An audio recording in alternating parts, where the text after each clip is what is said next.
여러분 반갑습니다. 오늘 영상에서는 2026년 현재 글로벌 자본시장에서 가장 유의미한 구조적 변화 중 하나로 꼽히는 미국 대형 기술주와 비트코인의 가격, 상관관계 변화에 대해 심층적으로 다루어 보겠습니다. 과거 수년간 시장 참여자들은 나스닥 지수를 견인하는 대형 기술주와 비트코인을 묶어서 동일한 위험 자산으로 분류해 왔습니다. 거시 경제의 유동성이 풀리면 함께 상승하고 금리가 인상되어 유동성이 축소되면 동반 하락하는 강한 가격 동조화 현상을 보였기 때문입니다. 하지만 2026년 1분기를 지나고 있는 현 시점에서 이 두 자산군은 거시 지표의 발표나 시장의 충격에 대해 각기 다른 궤적을 그리는 디커플링 현상을 뚜렷하게 나타내고 있습니다. 오늘은 이러한 가격 동조화가 깨지고 있는 원인을 거시경제 지표와 규제 환경의 변화를 중심으로 살펴보겠습니다. 나아가 혁신기술, AI, 양자 컴퓨터 등의 생산성에 투자하는 자본과 비트코인이라는 디지털 희소성에 투자하는 자본의 근본적인 성격 차이를 규명할 것입니다. 이를 바탕으로 변동성이 높아진 2026년의 시장 환경에서 전통 주식과 가상자산의 비중을 어떻게 조절하여 리스크를 관리하는 것이 합리적인 자산 배분 기준이 될 수 있는지 데이터에 기반하여 제시하겠습니다. 현재의 디커플링 현상을 이해하기 위해서는 먼저 과거의 두 자산이 왜 그토록 강한 동조화 현상을 보였는지 그 거시경제적 배경을 짚고 넘어가야 합니다. 2020년 팬데믹 이후 글로벌 중앙은행들이 초저금리 정책과 대규모 양적 완화, QE를 단행하면서 시장에는 전례 없는 막대한 유동성이 공급되었습니다. 이 시기 기관 투자자들과 개인 투자자들의 포트폴리오 모델에서 대형 기술주와 비트코인은 공통적으로 장기 듀레이션 자산이자 고베타 위험 자산으로 분류되었습니다. 먼 미래에 기대되는 성장성이나 가치 상승분을 현재 가치로 환산하여 투자하는 자산이었기 때문에 기준금리의 변화에 극도로 민감하게 반응했던 것입니다. 그 결과 미국 연방준비제도가 2022년부터 물가 상승을 억제하기 위해 공격적인 금리 인상을 시작하자 나스닥 지수와 비트코인 가격은 1년 내내 거의 동일한 방향으로 급락하는 모습을 보였습니다. 당시 두 자산 간의 90일 이동 상관계수는 0.6에서 0.8을 오르내리며 전통적인 주식시장의 흐름과 가상자산 시장이 사실상 하나의 거시적 유동성 지표에 의해 통제되고 있음을 보여주었습니다. 이러한 동조화 현상은 투자자들에게 큰 도전 과제였습니다. 포트폴리오의 리스크를 분산하기 위해 주식과 비트코인을 나누어 담았음에도 불구하고 거시 경제의 충격이 발생할 때마다 두 자산이 동시에 하락하여 분산 투자의 효과를 전혀 누릴 수 없었기 때문입니다. 하지만 2024년 비트코인 현물 ETF 승인과 반감기를 거치며 2026년 현재에 이르기까지 시장의 구조는 서서히 그러나 근본적으로 변화하기 시작했습니다. 2026년 현재 관찰되는 대형 기술주와 비트코인의 디커플링은 일시적인 현상이 아니니 각 자산군이 가지는 기초 체력과 거시 지표에 대한 반응 기제가 달라졌기 때문입니다. 가장 대표적인 원인은 인플레이션 지표와 장기 고금리 환경에 대한 해석의 차이입니다. 미국의 소비자 물가지수나 개인 소비지출 물가지수가 시장의 예상치보다 높게 발표될 경우 대형 기술주들은 전통적인 재무 모델에 따라 즉각적인 하방 압력을 받습니다. 물가가 높으면 중앙은행은 고금리를 더 오래 유지해야 하며 이는 기업의 미래 이익을 현재 가치로 환산할 때 적용되는 할인율을 높여주식의 밸류에이션을 낮추기 때문입니다. 특히 막대한 자본 조달이 필요한 하드웨어 및 소프트웨어 개발, 기업들에게 고금리는 실질적인 이자 비용의 증가와 투자 축소로 이어집니다. 반면 비트코인은 인플레이션 지표가 높게 나올 때 과거와는 다른 패턴을 보이기 시작했습니다. 시장 참가자들이 비트코인을 단순한 기술주 대체제가 아니라 법정화폐의 구매력 하락을 방어하기 위한 가치 저장 수단으로 재평가하기 시작한 것입니다. 물가가 상승하여 달러의 실질 가치가 하락할 것이라는 우려가 커질 때 발행량이 2100만 개로 고정된 비트코인으로 자본이 유입되는 현상이 나타나고 있습니다. 즉, 높은 인플레이션 지표가 발표될 때 기술주는 할인율의 상승을 우려하여 하락하지만 비트코인은 화폐 가치 하락에 대한 해지 수요가 유입되며 가격 방어력을 보이거나 상승하는 독자적인 궤적을 그리게 된 것입니다. 이는 거시경제 지표를 해석하는 시장의 알고리즘이 두 자산군에 대해 분리되어 적용되고 있음을 의미합니다. 디커플링을 가속화하는 두 번째 핵심 요인은 각 산업이 직면한 규제 환경의 차이입니다. 대형 기술주와 가상자산 시장은 현재 완전히 다른 성격의 정책적 도전에 직면해 있습니다. 나스닥을 이끄는 주요 픽테크 기업 등은 인공지능 AI과 클라우드 시장의 독과점 논란에 휩싸여 있습니다.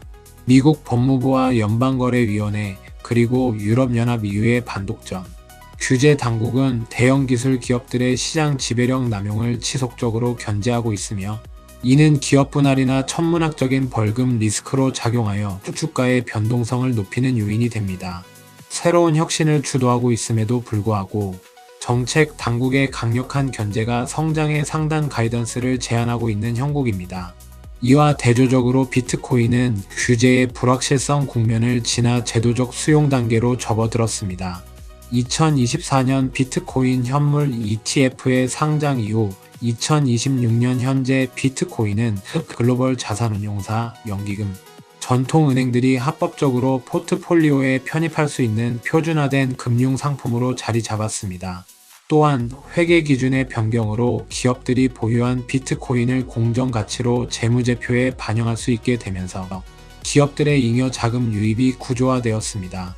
대형 기술 기업들이 규제 당국의 압박으로 사업 확장에 어려움을 겪는 동안 비트코인은 오히려 명확해진 규제 가이드라인을 바탕으로 전통 금융권의 보수적인 자본을 꾸준히 흡수하는 상반된 환경이 조성된 것입니다. 이러한 가격 동조화의 붕괴 기저에는 두 자산군에 유입되는 자본의 본질적인 성격과 목적의 차이가 자리하고 있습니다. 대형 기술주에 투자하는 자본은 생산성의 극대화와 현금 흐름 창출에 베팅하는 혁신 자본입니다. 인공지능, 양자 컴퓨터, 로보틱스 기술에 막대한 설비 투자를 단행하는 기업들은 새로운 서비스를 만들어내고 실질적인 매출과 영업이익을 발생시켜야만 그 밸류에이션을 정당화할 수 있습니다. 이 자본은 기업의 실적 발표 경기 선행지수, 소비자의 구매력 등 전통적인 경제 순환 사이클에 직접적으로 연동되어 움직입니다. 경제가 성장하고 기업이 이익을 내야만 자산 가치가 우상향하는 철저한 펀더멘털 기반의 투자입니다. 반면 비트코인에 유입되는 자본은 자산의 한정성과 중앙은행으로부터의 독립성에 베팅하는 희소성 자본입니다. 비트코인 네트워크 자체는 애플이나 엔비디아처럼 분기별 영업이익을 창출하거나 배당금을 지급하지 않습니다. 대신 2024년 반감기 이후 채굴 보상이 절반으로 줄어든 상태에서 구조적으로 공급이 제한되어 있다는 수학적 사실에 기반합니다. 이 희소성 자본은 글로벌 통화 시스템의 구조적 인플레이션율과 정부, 부채의 증가 속도에 비례하여 유입되는 경향을 보입니다.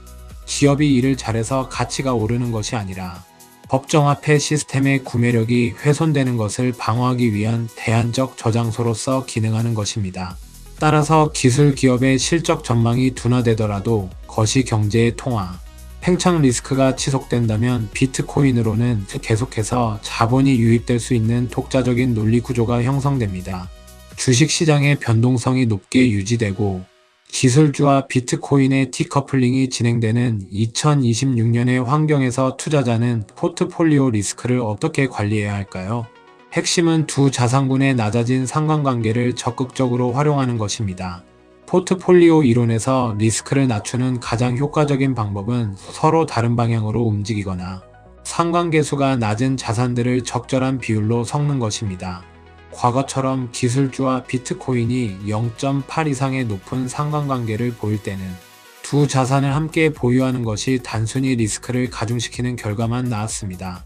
하지만 현재처럼 상관계수가 0.3 이하로 낮아지거나 특정 구간에서 역상관관계를 보일 경우 두 자산을 결합하면 전체 포트폴리오의 수익률 대비 변동성을 유의미하게 개선할 수 있습니다. 지금의 내용을 바탕으로 자산 배분을 위한 실전 가이드라인을 구체적으로 살펴보겠습니다. 첫 번째는 포트폴리오 내 비트코인 비중을 구조화하는 작업입니다. 혁신적인 성장성에 집중하는 대형 기술주, 예를 들어 나스닥 ETF 같은 자산들을 포트폴리오의 중심인 코어 자산으로 둡니다. 그리고 전체 금융 자산의 2%에서 5% 내외를 비트코인 현물, ETF와 같은 주변부 위성 자산으로 고정 배분하는 전략을 취하는 것입니다. 여기서 2%에서 5%라는 비율은 주식시장이 급락할 때 포트폴리오 전체의 하락을 일정 부분 방어해주는 역할을 합니다. 동시에 비트코인이 가진 특유의 높은 변동성이 전체 계좌의 수익률을 크게 훼손하지 않도록 통계적으로 계산된 합리적인 수치입니다. 두 번째는 거시지표 흐름에 따라 자산의 비중을 조절하는 리밸런싱 과정입니다.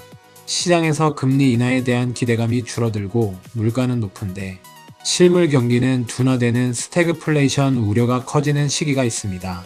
이런 구간에서는 기업들의 이익 성장이 제한되기 마련입니다.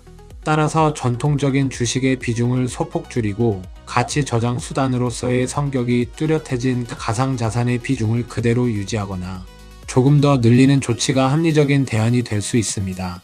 반대의 경우도 생각해야 합니다. 경제가 다시 호황에 접어들고 기업들이 인공지능 등에 투자한 결실이 실제 눈에 띄는 이익으로 돌아오는 생산성 팽창 구간이 오면 이때는 다시 주식의 비중을 유연하게 확대하는 전략이 필요합니다. 마지막으로 가장 중요한 것은 장기적인 관점을 유지하는 태도입니다. 기술주와 비트코인 모두 단기적으로 발표되는 거시경제 뉴스에 따라 가격이 오르내릴 수밖에 없습니다. 하지만 이 두 자산은 각자 명확한 역할을 가지고 있습니다.